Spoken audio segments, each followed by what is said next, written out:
Los 2 años de edad y tiene un tratamiento riguroso, eso es así, con insulina, y tiene que estar con su aparatito especial midiéndose cada cierto tiempo el pinchazo del dedo para ver cuánto de glucosa tiene, y de acuerdo a eso inmediatamente correr a colocarse su insulina de acción corta. Dígame, ese tipo de vida es francamente lamentable, lamentable. Pero por ahí está la chiquita sobreviviendo y está estudiando medicina. Es una situación heroica, me parece. Entonces, esta es una enfermedad dramática, ¿verdad? Dramática.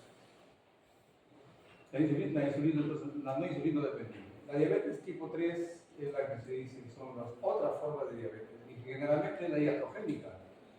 O sea que con tratamientos farmacológicos se logra a veces destruir las células pancreáticas y el paciente se convierte en diabético. Y por último, la diabetes mellitus tipo 4, que ocurre solamente en la gestación, por eso se llama diabetes mellitus gestacional.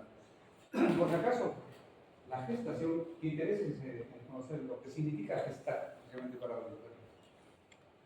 Es un tremendo riesgo.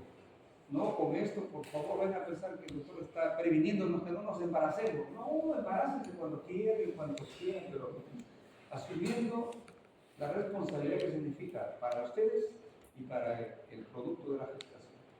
Fundamentalmente eso. La propia gestación tiene una relación, digamos, como factor de mortalidad. O sea, la mortalidad materna que a veces con esto es altísima.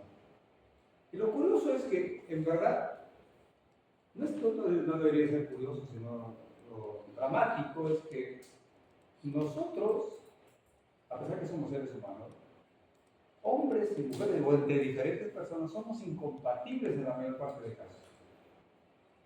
Y a nivel de células germinales, definitivamente es incompatible, por favor, la genética del espermatozoide con la genética del óvulo. Y eso explica muchos abortos. Entonces, por ahí ocurre que si, por ejemplo, pasara un poquito de sangre del feto que incluso está gestando la madre, se pusiera en contacto con la sangre materna directa, inmediatamente lo destruye.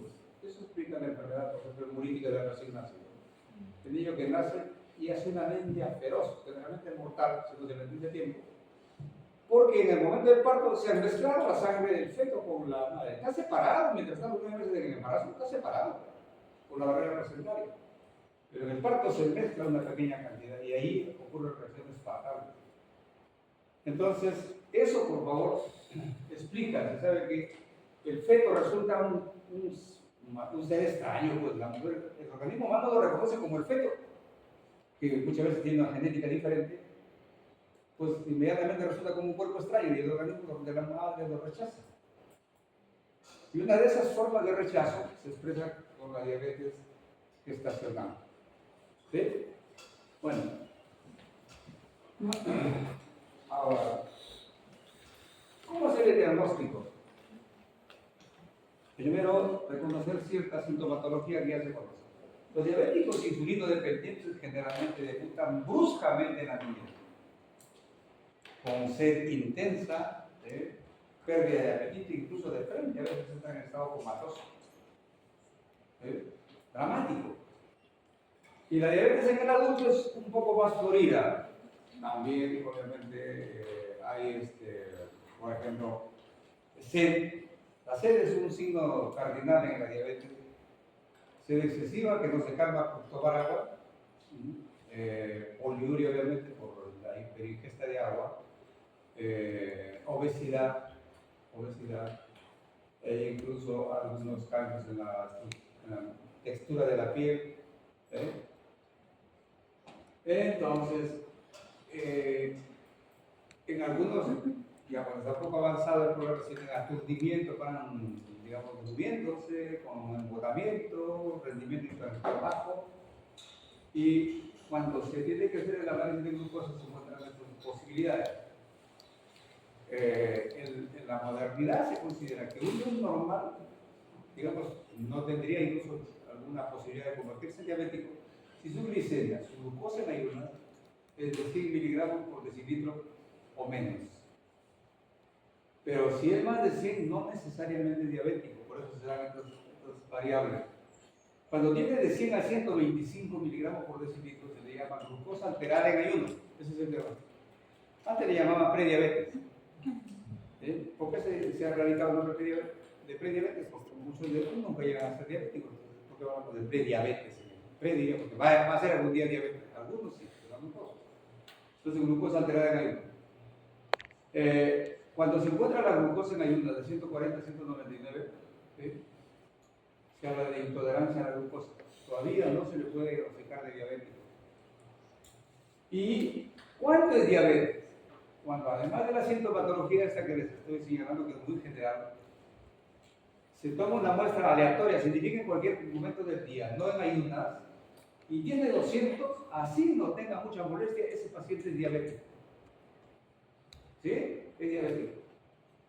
Cuando la glucosa plasmática, no en la prueba de tolerancia a la glucosa común, tiene valores de 126 a más, también ya es una altísima probabilidad que el paciente es diabético. Y si se toma a las 2 horas de test de tolerancia a la glucosa, ¿cómo es este test? Se le da de beber al paciente un determinado volumen de agua glucosada. ¿Sí? Y se va tomando muestras cada cierto tiempo, a los 30 minutos, a la hora, a las 2 horas, y se va verificando los valores. Entonces, si a ese paciente a las 2 horas del test de tolerancia a la glucosa tiene más de 200 miligramos por decilitro, definitivamente es diabético. ¿Ah?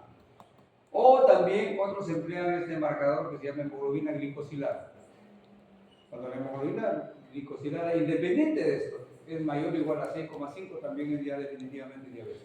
Así no tenga molestias incluso. Entonces así debemos interpretar los valores de glicemia. ¿Cuál es el tratamiento entonces de esta enfermedad? He puesto en primer lugar la modificación del estilo de vida, porque resulta que eso es lo más importante. No, digamos, caigamos en el vicio, el pecado del medicalismo. Porque inmediatamente a todo el mundo queremos medicar. Por favor, no cometan ese desliz, ¿sí? Vean qué tanto pueden darle mejoría a ese paciente, explicándole obviamente, educándolo e incluso a veces exigiéndole que cambie su estilo de vida. ¿Y eso qué significa? Dieta, actividad física, control de hábitos nocivos. En esto incluso las evidencias actuales indican que la actividad física es la mejor opción del tratamiento no farmacológico. Y no es gran cosa. Tampoco permita que la gente caiga en este casi inocentismo de que cuando uno le habla de actividad física, ay, si me voy a matricular en el gimnasio.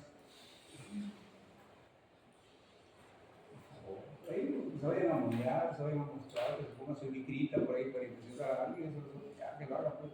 Pero no, aquí simplemente es que hagan actividad física aeróbica, no la de sacar músculo. Y cuando menos los estudios, por si acaso, certificados que son válidos para todas las enfermedades cardiovasculares y para la diabetes, escuchen, ves, caminata de 30 minutos continua. Suficiente, por favor. Pero no la caminata pues, viendo que se va a morir un mosco, que se va a caer un pájaro, no, sino así, con paso casi ligero. Y continuo, con el mismo impulso que empiezan, deben terminar los 30 minutos. Lo que mucha gente tiene que hacer, caminar. Sí, dice todos los días, salgo, me voy al mercado. Eso por favor, camina, el carro lo quiere atropellar, se asusta, regresa, vuelta, avanza, tiene que esperar que pase el semáforo. Eso no sirve para nada. Tiene que ser en un parque, por ejemplo, o en el campo. Y repito, con la misma velocidad con que empiezan, debe ser hasta que termina los 30 minutos. ¿Sí? Mínimo. Ese es el mejor ejercicio que hay para esto. Y control de hábitos nocivos. Ya pues. Licor, al menos. Hay que consumirlo muy limitadamente. Ahí sí el tabaco, por favor, es veneno. El tabaco no es vicio, es veneno. no tiene ningún componente que pueda ser rescatable. El alcohol, siquiera, no sé si saben ustedes, mejora el perfil lipídico, sube el HDL y baja el LDL. Pero tampoco es una maravilla para estar todos los días haciendo prevención de salud con alcohol. ¿Ah? Peor las otras sustancias adictivas no tienen ninguna cabida acá. ¿Sí? Por favor, porque esto es clave, no se olviden. Y ya sobre los fármacos, señalemos que hay dos grandes opciones, son los antidiabéticos orales, por lo que le llaman también hipoglicemiantes orales, y la insulina, con sus variedades. Y esta es una constatación reciente, moderna, que se ha encontrado, no porque se haya hecho estudios para ver si con la cirugía bariátrica o la cirugía metabólica que se llama, sea un tratamiento ya pensado para diabetes, ¿no? En los que se han hecho esta cirugía, que han tenido incluso diabetes, con la cirugía han resultado mejorando su diabetes, incluso ha desaparecido. ¿Y por qué es sencillo, pues? Funciona como una dieta rigurosa. ¿Por qué? Porque la cirugía bariátrica, ¿qué hace? Prácticamente se anula hasta 2/3 del estómago. Y el paciente entonces ya no va a ingerir el tremendo volumen que está acostumbrado a comer de comida, ¿no es cierto? Y a propósito, nosotros los peruanos, y particularmente los norteños, comemos pero una barbaridad en cuanto a volumen. Somos perversos con nuestro propio organismo y nos acostumbramos a eso. Nuestras madres, qué felices se sienten que sus hijos coman bastante. Hay viejito que coma bastante. Encima, porque el varón tiene que comer más, ¿no? Es una perversión cultural tremenda eso. ¿Eh? Entonces, la cirugía metabólica parece una gran opción, incluso algunos ya lo están recomendando. Los diabéticos, todos tienen que hacer la cirugía bariátrica, a pesar de sus riesgos. No es una cirugía tan sencilla ni tan libre de complicaciones, al contrario. Estos son metaanálisis que les presento sobre las constataciones que hay sobre los metaanálisis, sobre las investigaciones en tratamiento de diabetes. Miren, investigaciones hay muchísimas. Se producen investigaciones, millones creo por día. Hace poco incluso un ente muy especializado en esto lanzó una conclusión de una serie de años de estudio en la cual demuestra que la mayor parte de los estudios de investigación, que incluso lo van a llegar a ustedes, que les van a decir, lean y traigan acá para conversar en clase, no sirven para nada. Son estudios incluso sesgados, incluso interesados, la mayor parte son promovidos por la industria farmacéutica para que le den un resultado que favorece a la gente de un producto. Interesados, porquerizados. Es terrible, ¿verdad? El aspecto de la moralidad, de la ética, de la investigación científica está por los suelos. Entonces, ¿cuáles son los análisis o los exámenes, las investigaciones científicas que nos pueden dar cierto, digamos, rigor de elaboración? Son los metaanálisis. Metaanálisis, en resumen, es la gran cantidad de estudios que estudian un solo tema con la misma metodología y que llegan a resultados semejantes. Esos son los estudios de laboratorio confiables. Después de eso, que a veces le llega al visitador médico y le dice, mire doctor, mi producto es buenísimo, mire, es un estudio aquí de Astela que dice que es muy bueno este producto. Y ven ustedes cuántas muestras, 10 pacientes, que la que es solamente observación, como son, por ejemplo, los estudios que presentan por ahí de la medicina naturista, ¿no? Que bueno para esto, ¿por qué? Porque le preguntan al paciente, dicen, a ver señora, usted le dieron su pajita, estaba usted enfermo, tenía dolor, ¿y qué pasó con la pajita? ¿Sintió mejoría del dolor? Sí, doctor. Ah, muy bien. Usted también me está dando dolor. ¿Eso es evidencia científica? Eso es confesión, la confesión. Si hiciera el análisis de ver su patología, ver cambios en exámenes de laboratorio, ver cambios orgánicos que indican que ha mejorado, eso es una cosa, pues. Los estudios, entonces, verdad, los estudios que sustentan, entre comillas, el valor de las alternativas naturistas, son simplemente basados en confesiones de pacientes. Y la confesión, por favor, no tiene ningún rigor científico. Porque yo puedo decir, me siento bien, a lo mejor es porque lo que me da, pero puede ser otro factor del cual no soy consciente. Bueno, algunos han logrado hacer un tratamiento riguroso de pacientes, como se dice, un tratamiento que han logrado reducir la glucosa muy drásticamente. Evidentemente, miren, se asocia a menos patologías cardiovasculares, menos infartos del miocardio, pero más hipoglicemias graves. Ese es el inconveniente del tratamiento antidiabético, llevarlo de la hiperglicemia a la hipoglicemia, que con los antidiabéticos orales es muy difícil de manejar, con la insulina no tanto, y puede ser mortal la hipoglicemia, por si acaso, ¿no? Puede ser mortal. Entonces hay un beneficio evidentemente por acá, pero también hay que tener una alerta sobre esto. El control glucémico intensivo no tuvo efecto sobre los ictus, esos estados en que el paciente entra en un espasmo de la vasculatura cerebral. La mortalidad cardiovascular y la mortalidad por cualquier causa en los diabéticos. Este es el estudio que se hace un tiempito, ¿no? Pero publicado en Lancet, una revista científica de mucha credibilidad. Aquí hay otro, en cuanto a conclusiones generales, que nos indican que el control glucémico estricto y precoz es la mejor estrategia para prevenir complicaciones. Repito, si nosotros dejamos a nuestros pacientes de año tras año siempre con su glucosa que está arriba de lo normal, está arriba de lo normal, no tanto, les mucho, mire, está 145, no es mucho, así que, bueno, pues pongan más rigor en su dieta y sigan con sus medicamentos. De aquí vengan a 6 meses. En 6 meses, ¿cuánto creen que avanzó el daño vascular?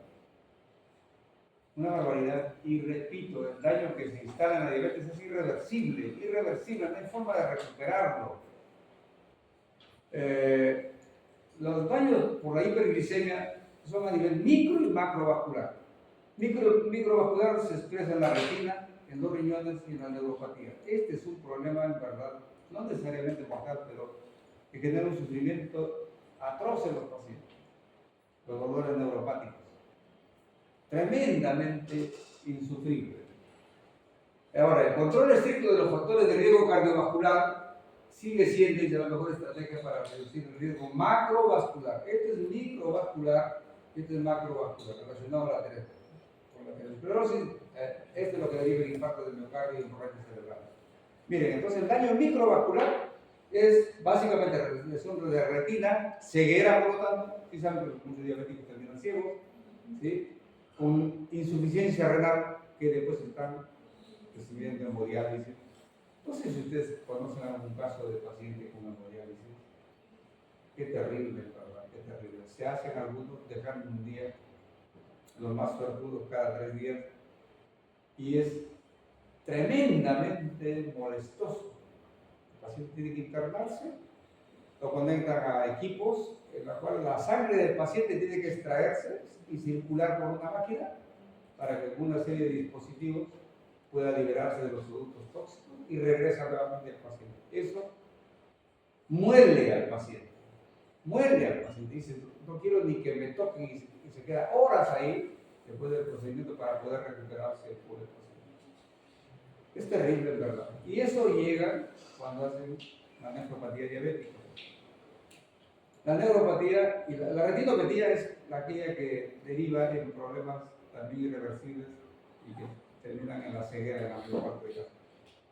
Bueno, esto por favor es entonces un preludio del manejo de los medicamentos que vamos a conversar en este momento. Bueno, entonces el manejo de la diabetes se basa en los hipoglicemiantes a la vez y la insulina. Vamos a hacer una revisión ligera sobre esto porque es algo que tampoco se va a agotar en una sesión, ¿cierto? Tenemos varios grupos de hipoglicemiantes orales, unos que son estimulantes de la secreción de insulina, secretagogos se llaman, otros son guaninas, las tiazolidinedionas, inhibidores de la aglucosidasa. De las estimulantes de la secreción de insulina tenemos lo más importante, lo más comunes son las sulfonilureas, las liminas y las incretinas. De las sulfonilureas, existieron antiguamente las llamadas de primera generación, como la clorpropamida, pero ya no se usan ahora, por favor. Esto es simplemente una información. ¿Por qué? Porque no son muy eficaces y son bastante dañinas, bastante tóxicas. Sobreviven las de segunda generación, como la gliburida o glibenclamida, que es el antidiabético patrónico. todo el mundo casi siempre empieza con tratamiento con glibenclamida. Algunos no, lo consideran ya un poco anticuado, pero sigue siendo útil. Hoy precisamente me ha sorprendido un paciente que está años tras años con su glucosa, no digamos normal, tiene 115, pero en verdad nunca he encontrado un paciente que esté solamente con glibenclamida de 5 miligramos una vez al día y se mantiene por ese nivel de 115. En la mayor parte de casos, especialmente con tratamiento prolongado, como vamos a ver después, fracasa este tratamiento. Hay una especie de tolerancia. ¿Sí? Por eso no debe darse nunca una sulfonilurea sola. Siempre debe darse el adelanto con el fármaco patrón de la diabetes, que es la metformina. No debe haber ningún tratamiento con antidiabéticos salares que no incluya la metformina, por favor. ¿Sí? Lo pueden combinar con cualquiera de estos, pero nunca dejarlo de usar. Bueno, entonces la gliburida, y muchos ya lo reemplazan a la gliburida en la actualidad con la glibenclamida, que en verdad es mejor que la glibenclamida o gliburida. La glibenclamida. Este es el tratamiento estándar, entonces, del paciente cuando se usa sulfonilurea, la glibenclamida. Ahora vamos a revisar tipo por tipo de antidiabéticos orales. ¿Cuál es el mecanismo de acción? Como se ve en la diapositiva, actúan en las células beta del páncreas, que son las que producen insulina, ¿no es cierto? Las células alfa que producen glutamato, ¿cierto? Bloqueando los canales de potasio. El mecanismo de acción es bloqueo de canales de potasio en las células beta. Y al bloquear los canales de potasio se libera la insulina que está, entre comillas, almacenada. Son entonces secretores, se llaman secretagogos de insulina. Pero ¿qué pasa? Vamos adelantando. Con el tiempo, desgraciadamente, la reserva de insulina que tiene el páncreas diabético se agota. Y por lo tanto ahí fracasa el tratamiento. Casi no hay paciente, insisto, que estando con glibenclamida especialmente, no fracase después porque se agota la reserva. ¿Ya? Entonces por eso esto exige que estemos vigilando cuando ocurre eso para cambiarlo de inmediato. Y así, con los demás antidiabéticos orales, se va evaluando hasta que en la mayor parte de casos, porque no va a llegar a ser la situación que ya con ninguno se maneja, se controla. ¿Qué se hace ahí? Se pasa a insulina. Algunos piensan, y me parece bastante lógico, que si lo que es verdad, jóvenes, escuchen esto, si en verdad lo que está fallando en ese paciente es la producción de insulina, o está disminuyendo, o hay resistencia a la insulina endógena, entonces, ¿por qué no empezar con todos los diabéticos con insulina de frente? Es lo más lógico, lo más natural. Se está reemplazando lo que falta o lo que está fallando. Pero fíjense, desafortunadamente aquí juegan mucho los aspectos culturales. Si ustedes a un paciente que está manejando con hipoglucemiantes orales le dicen, ¿sabe qué, estimado? Ya llegó el momento que tenemos que tratarlo con insulina. Se espantan. Se espantan.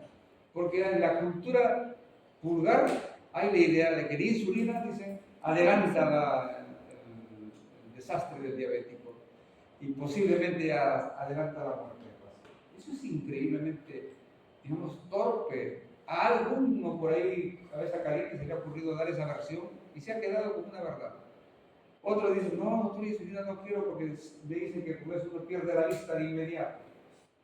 No sé de dónde demonios sacan tanta versión equivocadísima que hace que estos pacientes, especialmente los de, digamos, nivel cultural bajo, se resisten. Es dramático esto. Muchos pacientes, cuando uno dice que necesitan insulina, desaparecen, nunca más llegan a consultorio. Recuerdo un casito. Yo trabajé como 25 años en el hospital de comarca, e incluso llegué a la dirección y manejaba a un paciente diabético y lo tenía con glibenclamida, y el paciente iba bien, pero de vez en cuando subió un poquito. Entonces yo le decía, por favor, señor, tiene usted que continuar con su medicamento, porque de vez en cuando me dice, me olvidé o lo he dejado. Eso es común, insistiendo en eso.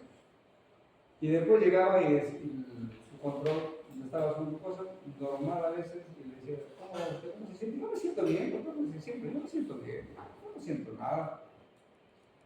Y cuando el paciente no siente nada es donde más se desanima del tratamiento, porque dice, ¿por qué no estás tomando medicamentos? Sí, no siento ni beneficios ni problemas.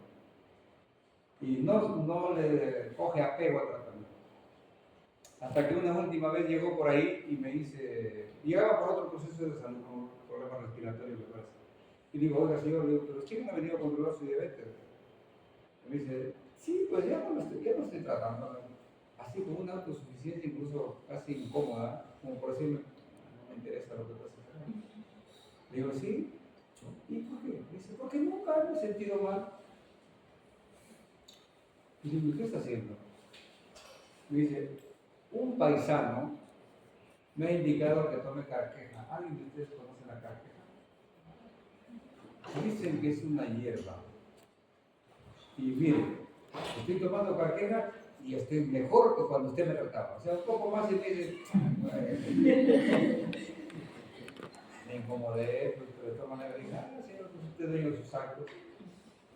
Listo, entonces le tratamiento con uno respiratorio y se fue. Ya tampoco insistí, sinceramente, a veces incomoda esta respuesta, ¿no? Pasó, creo que un año, algo así, y en una ocasión yo tenía que firmar las autorizaciones para que se utilice la ambulancia del hospital a los pacientes que sean trasladados a Almanzor. Entonces, el doctor hay una solicitud de ambulancia, la señorita es hija del paciente, le está pidiendo, pásame la historia, y era el paciente. Me acordé de él. Yo dije, ¿qué pasa? Pasó. Y dije, bueno, ¿para qué quiere una ambulancia? No, doctor, le están haciendo diálisis. Están haciendo diálisis significa que llevarlo de carro particular, pues imagínense llevarlo de aquí, es que espere el carro allá, que lo traigan nuevamente. No lo soportaban económicamente y como había una ambulancia de disposición, saben que llegaban los niños. Sí sabes por qué está así. Y ella sabía que sí, doctor, porque no quiso tratarse, ya no quería entrar a mí, no quería la medicina. Comenzó a tratarse por ahí con un amigo, dijo que tomó una hierba y mire cómo está. Eso es dramático, es una realidad. Ese paciente no duró 6 meses, a los 6 meses se murió. Por la torpeza, y eso es cultura, jóvenes, cultura. La idea de con la pajita, con la hierbita se cura mucha gente, les juro que esa es una de las grandes brutalidades. Yo no soy contrario realmente al uso de ciertos recursos naturales o naturistas. Sí, creo que son útiles, pero no en la magnitud que algunos le atribuyen. ¿Sí? Aquellos que incluso rechazan la medicina convencional, siendo médicos, no sé dónde diablos estudiaron, porque como ese estafador de Pérez Arvela, lo debe conocer usted, un mamarracho por ahí que sale en la televisión, él es un naturista pues, internacional, dice, que dice que la piel respira. Escuché en una entrevista, ya casi está al nivel de Batrasco, porque le encuentran en formularios, ahí pues sudoroso, porque es una entrevista al periodista. Doctor, quiero saber, usted siempre hace su receta. Sí, le dice, bueno, porque hay que salir todos los días temprano para que nuestra piel respire el aire fresco del medio ambiente. Miércoles, y que este es batrazo, este es rana, sapo, y su piel respira. Los batrazos tienen respiración cutánea. Este es un batrazo flaco que dice que respira su piel. Bueno,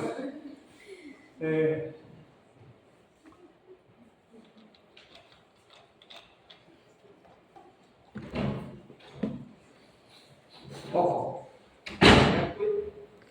para que actúe, por lo tanto, tiene que haber células beta funcionales. Por eso cuando se agota la reserva de insulina de las células beta, fracasaron las sulfonilureas, ya no sirven para nada.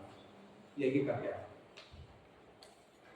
Potenciar hipoglicemia. Es muy posible que ocurra la hipoglicemia. ¿Ya? ¿Cuándo? Cuando el paciente se equivoca y a veces toma más de la dosis que le han indicado. O cuando tomó el medicamento y no ingirió comida. Entonces, hipoglicemia por la poca ingesta de comida y por el medicamento se produce un problema serio, grave. Repito, la hipoglicemia, si no se atiende a tiempo, puede ser mortal. ¿Se acuerdan el casito del seminario del jovencito adicto? El seminario. que lo encuentran tirado por ahí, ¿no es cierto?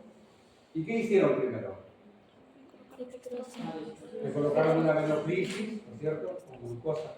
¿Por qué? Porque se tiene que actuar de inmediato. Si uno encuentra un paciente en esas condiciones, debe suponer que podría estar haciendo una hipoglicemia, porque uno no toma desayuno. Estudiantes, por ejemplo, muy común, niños, incluso en la escuela, que se van en ayunas y los tienen parados en los patios hora tras hora, caen con compromiso de conciencia por hipoglicemia. Y en algunos casos, cuando es grave, puede morir el paciente. Bueno, y la pérdida de actividad a largo plazo. Eso es por algo que nunca deben perder de vista ustedes. ¿Sí? La glibenclamida, la que les he dicho que es todavía bastante usada, ¿sí? También llamada glicurida. La ventaja de este preparado es que se administra generalmente cada 24 horas, pero con una condición relacionada a esto, la interferencia por absorción de alimentos. Nunca debe darse con comidas, por favor, porque pierde entre el 70 y 80% de eficacia, o sea, prácticamente ya no sirve el tratamiento. Debe darse cuando menos con una diferencia de 30 minutos entre el medicamento y el desayuno, porque debe darse idealmente en la mañana. Entonces, esto, por favor, no se olviden. Ponemos un rayo acá, ¿sí? Tiene contraindicaciones en el embarazo, la lactancia, ya cuando hablemos de la...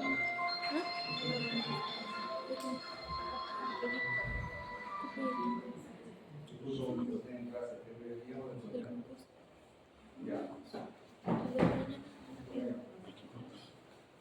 Entonces, vamos a ver en la clase de el embarazo y la lactancia, el embarazo, ahí vamos a tratar esto, ¿ya?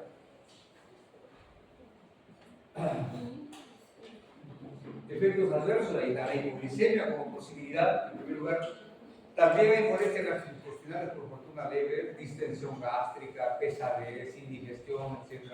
La insuficiencia renal es probable, insuficiencia hepática también, reacciones de hipersensibilidad, o sea, reacciones de tipo alérgico es posible, anemia hemolítica, y esto también, aumento de peso. Aumento de peso.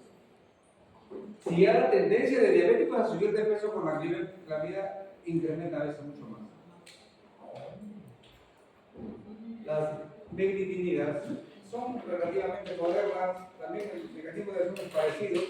Ahí está la reparglidina y la nategridina. No son muy usadas, por eso tal vez no le pongo mucho énfasis aquí. También pierde actividad a largo plazo.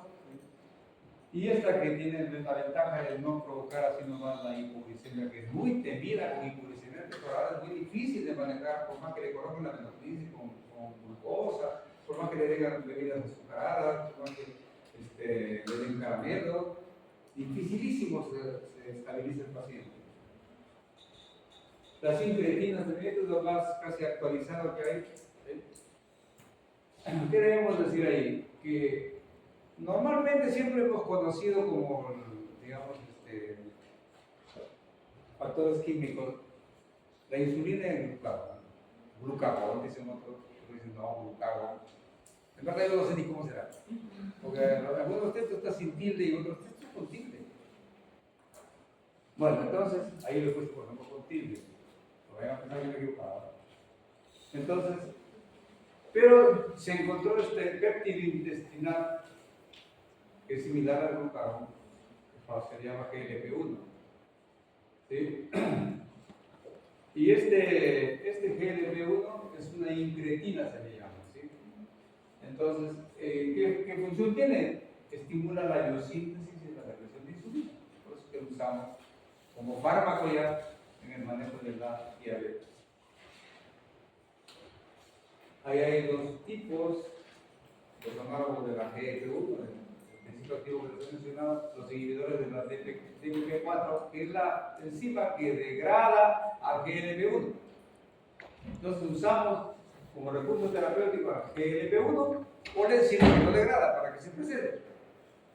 Esas son las opciones. Entonces las primeras incluyen la exenatida y la liraglutida.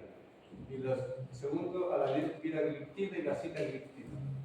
Este preparado, entonces está en la diapositiva, por si acaso, en algunos casos se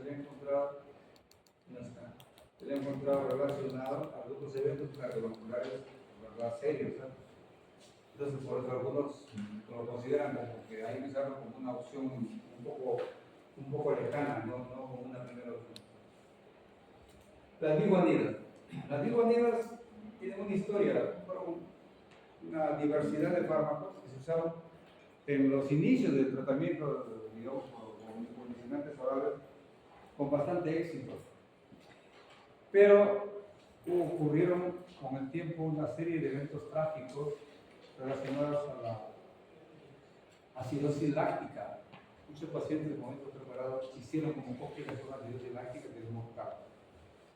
De modo que se suspendieron todos estos medicamentos. Pero hubo una observación por ahí en la que aparentemente la metformina no provocaba la acidosis láctica. Se hicieron estudios en animales y se confirmó que no tiene realmente causalidad en la acidosis láctica, como eran los otros. Los otros se han retirado y ha quedado como única biguanida la metformina. Y es excelente, en verdad, excelente. Su nombre, el nombre que se le da, no se le llama como al resto hipoglicemiantes. A este se le da el nombre de euglicemiante. Euglicemiante significa que normaliza la glucosa. O sea, si está elevada, lo baja. Y si está baja, ayuda a que se incremente. Lo normaliza. Ese es euglicemiante. ¿Sí? Es el tratamiento de primera línea en la diabetes tipo 2. E incluso la tendencia es, además de usarlo en el tipo 2, también debería usarse en el diabético tipo 1, insulino dependiente. Es la tendencia actual. Los mecanismos de acción son complejísimos, en verdad. En verdad, en diversos lugares, en diversos sustratos actúan que no está muy claro. ¿Qué es lo que hacen en la producción hepática de glucosa? Porque el problema no es solamente la dieta que nos da mucha glucosa, sino el hígado y los músculos tienen una reserva de glucosa. ¿En qué sustancia? El hígado y el músculo.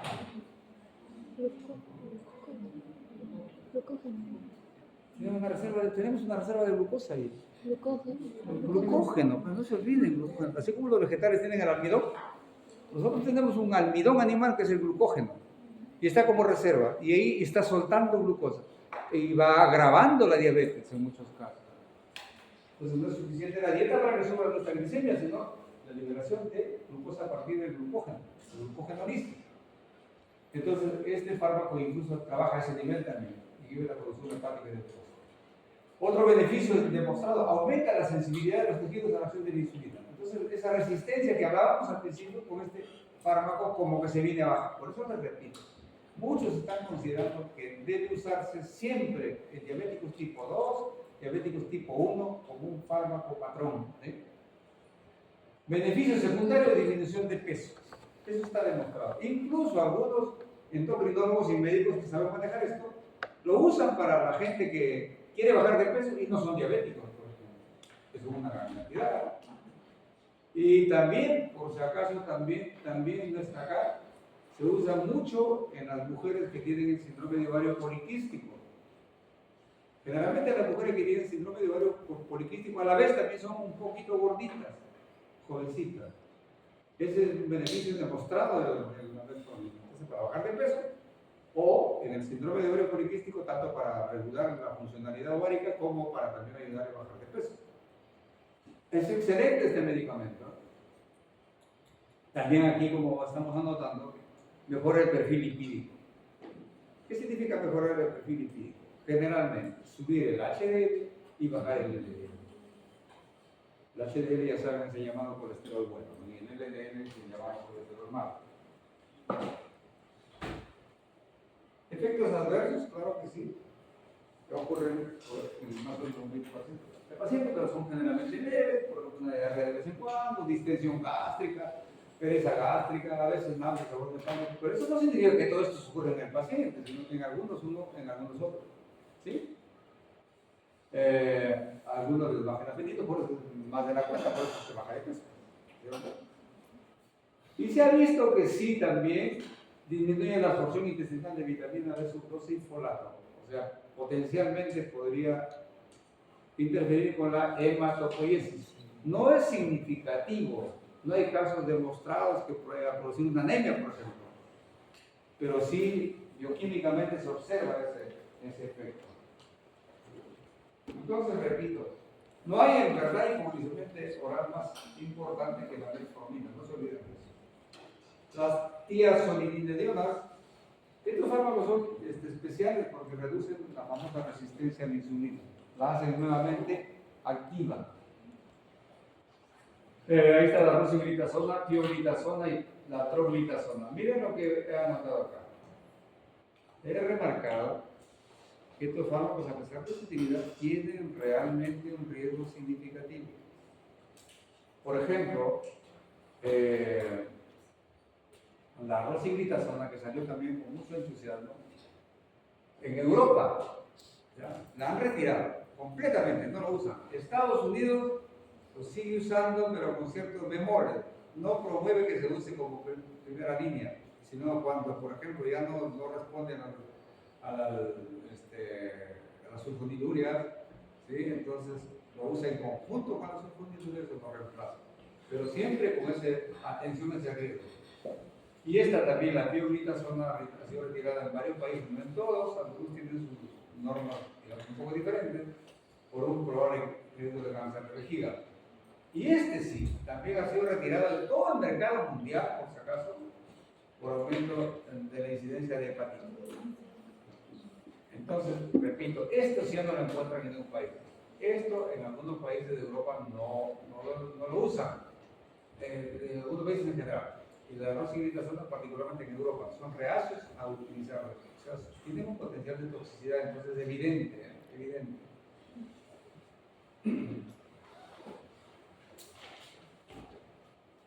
Los inhibidores de la alfa-glucosidasa, estos generalmente actúan disminuyendo la absorción de la glucosa. Uno puede ingerir un producto glucosado, un almidón, un carbohidrato, y con este medicamento se absorbe menos la glucosa a nivel gastrointestinal. Ahí tenemos la carbosa, por ejemplo. Es un oligosacárido, ¿sí? O sea, tiene una naturaleza glucémica, pero su mecanismo hace que la absorción de los carbohidratos en general disminuye notablemente con este medicamento y se excreta sin cambio por las heces, ¿no? Hay otro, el bilitol, inhibe. ¿Esto cómo actúa? No tanto como disminuir la glucosa, sino se fija en la maltasa y la sucrasa. La sucrasa es una enzima que es la que degrada la sacarosa. ¿Y cuál es el azúcar que ingerimos con más, digamos, frecuencia? Casi habitual. El azúcar de caña. En otros países, por si acaso, consumen más el azúcar de remolacha. Aquí en países como el nuestro es azúcar de caña, sacarosa. A ese nivel actúa el migritol. Efectos adversos, bueno, pues tener la flatulencia, digestión retardada, diarrea, meteorismo con gases. Eso, como se dice en la literatura, puede prevenirse iniciando con dosis bajas para que se habitúe, se acostumbre el intestino interno. Ahora pasamos a las insulinas. Las insulinas, en verdad, tienen una historia de procesamiento bastante compleja. Las originales, por ejemplo, tenían mucho contaminante cuando su producción química no era tan tecnológicamente elaborada. Y generaron, en verdad sí, pues hay tal vez alguna razón de por qué la gente le tenía temor a la insulina, porque generaron muchos problemas. Pero no era por la insulina, sino por la tecnología que no era muy apropiada en cuanto a contaminantes químicos y en cuanto a la precisión de la dosis. Entonces no había dispositivos que sean tan certeros en dar la dosis exacta. Hasta que últimamente hay dispositivos de autoinyección, por ejemplo, que son un poco costosos, ¿no? Incluso las insulinas que se usaban hasta hace cierto tiempo, el mismo paciente podía inyectarse, pues cargaba su famosita jeringa de insulina de 1 mililitro, ahí estaban las unidades que debía colocarse y generalmente intramuscular o subcutáneo se colocaba el mismo. Pero ahora hay dispositivos tipo lapiceras, así como este, ¿sí? Donde está con una precisión pero muy, muy fina la dosis que puede administrarse al paciente. Entonces, esos lapiceritos Generalmente tienen en la parte de un extremo una perilla que se gira hasta colocar la dosis exacta de unidades de insulina. Y aquí tiene la parte donde está contenida el fármaco, la insulina, y tiene unas microagujas que se adaptan ahí, que son finísimas, que en verdad casi no duelen y pueden llegar al lugar donde queremos que llegue. No es una jeringa común con su agujota, son minúsculas.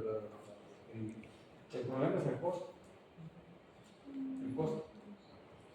Las insulinas así, comerciales están costando más o menos 100 y tantos soles como dispositivo por lapicero, que dependiendo de la necesidad del paciente, puede ser que use 1 o 2 al mes. Eso es en cuanto al dispositivo de la insulina. Pero tiene que comprar esas agujitas también. Miren lo que es la industria farmacéutica de hábil para generarse, digamos, posibilidades de ganancia. Entonces uno no puede comprar las agujitas que valen centavos, ¿no? Tiene que comprar las agujas que son exclusivamente hechas para ese dispositivo. Pecton Dixon es el famoso fabricante.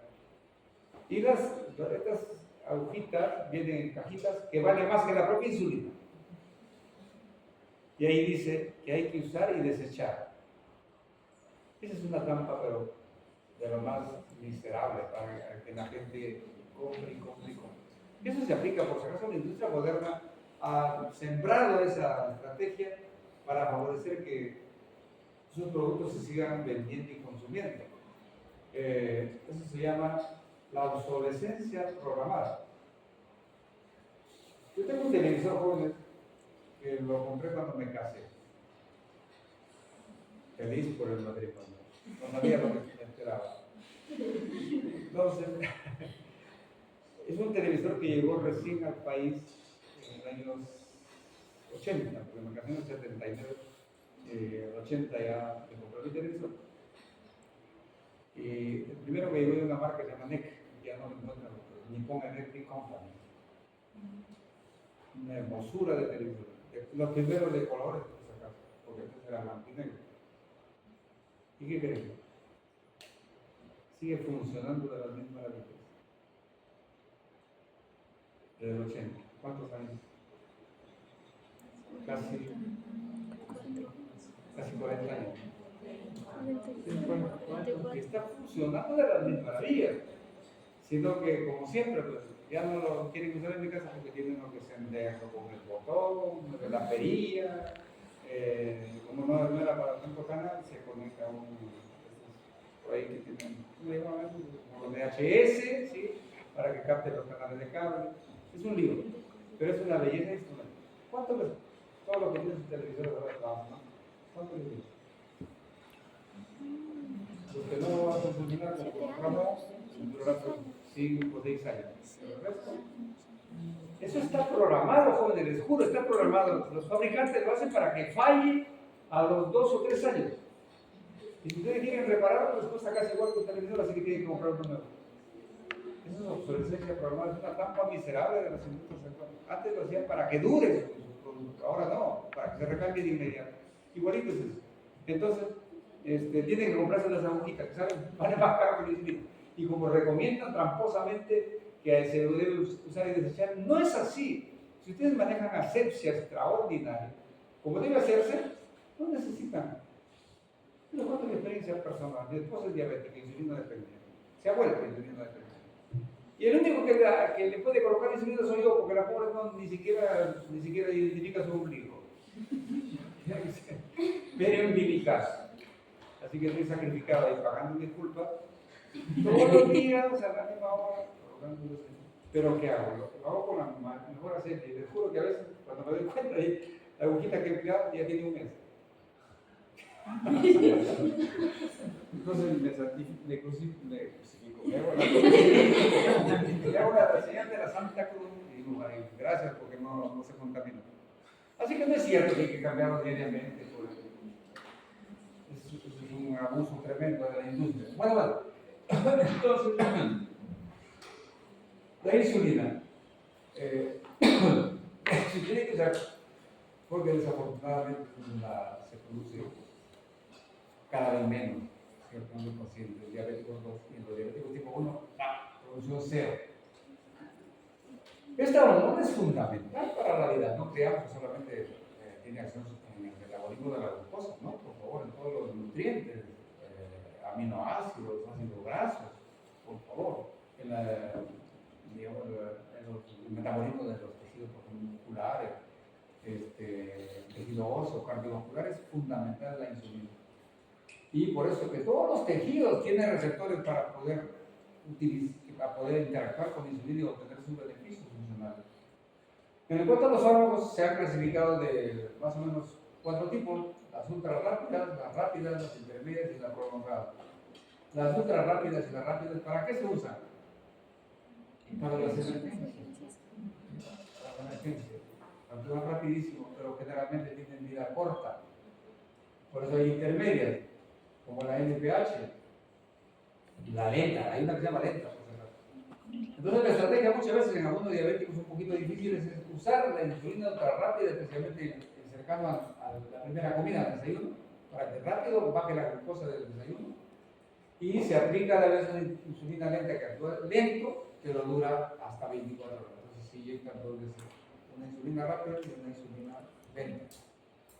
Y en los diabéticos que son más o menos estables, se pueden usar solamente las prolongadas. Ultralenta, la glargina y la depresión. Esta es la que contaba que uso personalmente en mi hogar, la glargina. Una lapicerita bien parecida a esto. Entonces, excelente, en verdad, para el control de la glucosa. Excelente. Ahí están las acciones de la insulina. Son de 3 tipos: las acciones rápidas, como la estimular la entrada de la glucosa y los aminoácidos y el potasio a las células. Las intermedias estimulan la síntesis proteica, por ejemplo, tiene que ver mucho con el metabolismo proteico muscular, e inhiben la proteólisis, estimulan la síntesis de triglicéridos, regulan el metabolismo del glucógeno. Y lentas, y aquí es cuestión casi ya de ADN, ¿cierto? Por eso que aquí estamos llegando, aumenta el ARN mensajero, determinadas diversas enzimas. Así que tiene una función prácticamente universal. La insulina es una hormona maravillosa, en verdad, extraordinaria e imprescindible para la vida. Ahí están los tipos de insulina con sus tiempos de inicio. Por si acaso, aquí estoy hablando de inicio de acción, el máximo tiempo en el que actúan y finaliza cuando. No estoy hablando de vida media, porque por ahí veo me han mostrado una preguntita que les han hecho donde hay una confusión de que no sabe cuál es vida media, cuál es el tiempo de acción, y por ahí les han producido una confusión de los 1000 demonios, ¿no es cierto? Por favor. Entonces aquí quiero decir que el insulina empieza a trabajar a los 10 o 15 minutos. La glucina 10 a 20 minutos, la regular 30 minutos. Entonces son para uso rápido. La NPH demora un poquito, pero dura hasta 18. Se puede confiar hasta 24 horas. Pero esta sí, 4 horitas nomás, hasta 2 horas, 4 horas se va a usar rápidamente en un cuadro crítico y está administrándose varias veces al día. La glargina, 24 horas. Y inicia de inmediato a la hora. Y la DTM, 1 a 2 horas y también 24 horas. Esta generalmente es la que más se usa como tratamiento de sostén y es extraordinario el control de la glucosa que provoca. Pero por favor, eso no significa que el paciente tiene que solamente usar con rigor su insulina y seguir con su vida libertina de comer, o mejor dicho, de tragar y de estar sedentario y vicioso.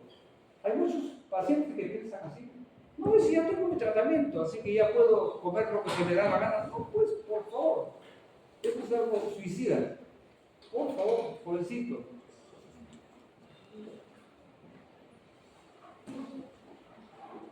Indicaciones. Obviamente la diabetes mellitus tipo 1. Pero también verán ustedes, ahí dice en diabetes mellitus tipo 2. La no insulina dependiente. ¿Cuándo? Cuando el paciente no puede controlar su glucosa con los hipoglicemiantes orales. A lo mejor ya falló, ya se agotó la reserva de insulina que tenía en su páncreas, o hay casos especiales muy difíciles, muy complejos de manejar, entonces se le pasa mejor a la insulina. ¿Sí? El embarazo, obviamente que sí. Sí, pues ahí sí, porque los hipoglicemiantes orales no deben usarse en el embarazo. Entonces se manejan en la insulina, en el paciente diabético, la diabetes gestacional, la variedad que les contaba en la primera diapositiva, se maneja con insulina hasta que pase el embarazo.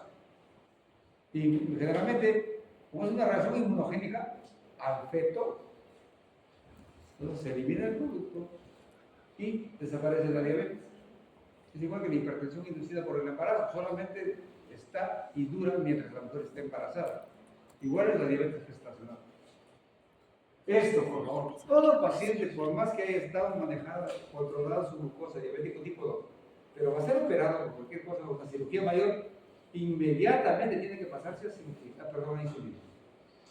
¿Ya? Porque la cirugía es un estrés inevitable, intenso, y ese estrés puede provocar reacciones fatales de hipoglicemia o de hipoglicemia en el procedimiento quirúrgico, y el paciente puede fallecer. Entonces, nunca se debe operar a un paciente diabético con solamente sus antidiabéticos orales. No, por favor, es un error fatal de eso. Pacientes con hepatopatía, también nefropatía, ¿sí? Neuropatía o reacción adversa que impide el uso de hipoglicemiantes. Eso, por favor. Entonces, no solamente fijen ustedes que la insulina se da en diabéticos tipo 1, también en diabético tipo 2, pero en estas condiciones. Bueno, diabetes gestacional, que no es la diabetes tipo 2, ¿no? Complicaciones también puede haber hipoglicemia, pero se resuelve con facilidad. En cambio, insisto, la hipoglicemia por antidiabéticos orales es muy difícil de manejar, muy difícil, muy complejo. Hay alteraciones inmunitarias todavía, algunas que se presentan, como las insulinas antiguas eran más, porque no estaban muy purificadas. Hay alergias, hay inmunoresistencia y la lipodistrofia local. Con los preparados antiguos que se colocaban debajo de la piel, la vía subcutánea periumbilical, o peor aún en el brazo, con el tiempo esa zona de inyección resultaba atrófica, ¿ah? Atrófica, y era al menos antiestética, muy incómoda. Cuando con las insulinas actuales no ocurre, por eso se piensa que es cuestión de bioquímica del producto. Eso es todo, jovencitos, entonces, sobre el tema.